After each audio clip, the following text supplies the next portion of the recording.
مارسيلو يسترجع الكرة في وسط الميدان، يلعبها مع كاسيميرو بنزيما بتسلل رونالدو لا وانطلاقة سريعة لصالح الريال. رونالدو بنزيما جول لكريم بنزيما من 3 تمريرات كانت كافية للريال. منذ حين قلت لكم بأن الريال يقدر يسجل في أي لحظة من لمسة واحدة، من كرة واحدة، من تمريرة واحدة، بل هنا كانت تمريرتين. كريم بنزيما في المكان المناسب يسجل 8 أهداف للريال. اللعبة كم كانت رائعة من كريستيانو رونالدو. هاي الإعادة مرة ثانية، كاسيميرو مباشرة لرونالدو، انطلق على الجهة اليسرى، استلم بيمناه حطها وبيسرى مررها في اتجاه كريم، لم يكن في وضع التسلل، خلاها وصلت وضربها بيمناه حطها على يمين كيبا. جول الريال عند الدقيقة 25. ريال مدريد في بلباو في متفوق بهدف مقابل 0 امام اتلتيك بلباو الذي بدأ المباراة بقوة في الربع ساعة الاول. هدف غالي وثمين للريال في هذه اللحظات، يحطم لاعبي اتلتيك بلباو او يؤثر عليهم بالاحرى. جول مقابل 0 لريال مدريد.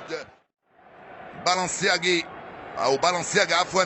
مونياين توغل من الوسط، لعبها من هناك في اتجاه بينيات كرة صعبة للاتلتيك على الجهة اليمنى ناحية ويليامز، يلحق عليها ويليامز من امام مارسيلو. ويليامز الكرة بالراس وجول.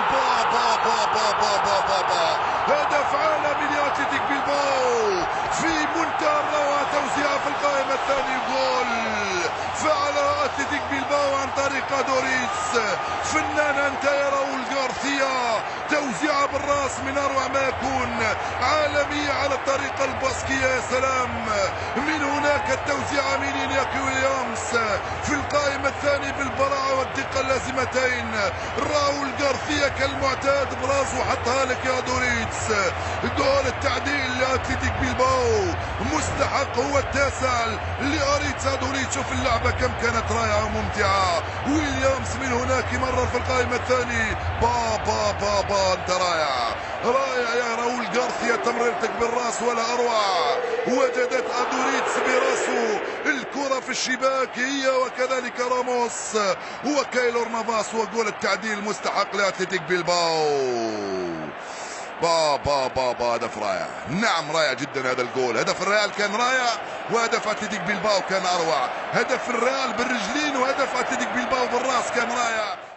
نتوقع ان تكون صعبة على الريال وعلى الاتلتيكو وعلى اتلتيك بلباو عفوا. ها هي صعبة فعلا على زيزو وعلى فالفيردي. توني كروس دائما في تنفيذ الركنيات، مرفوعة القائمة الاول. جول فعل كاسيميرو وسجل الجول الثاني للريال. من حسن حظ الريال ان كاسيميرو كان هنالك في المكان المناسب وفي الوقت المناسب وسجل جول ثاني 3 دقائق بعد تعديل النتيجة لاتلتيك بلباو. فعلها الريال ب7 ارواح. البرازيلي كاسيميرو يسجل الجول الثاني للريال.